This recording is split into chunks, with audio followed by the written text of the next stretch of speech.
যখন সাহাবী বলল, আমি চাঁদকে ভালোবাসি।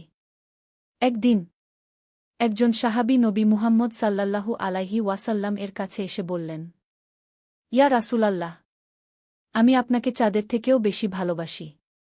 রাসূলুল্লাহ সাল্লাল্লাহু আলাইহি ওয়াসাল্লাম হেসে বললেন, চাঁদ তো রাতের বেলায় আসে, আমি তো সব সময় তোমার সাথেই থাকি।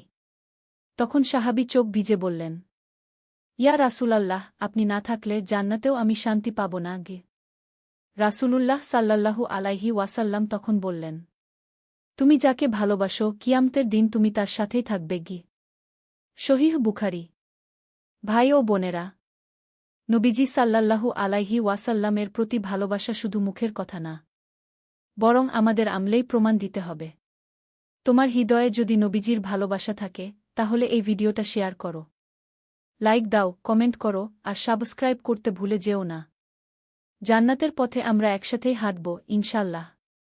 আসসালামু আলাইকুম ওয়া রাহমাতুল্লাহি ওয়া বারাকাতুহু। জাযাকাল্লাহু খাইরান।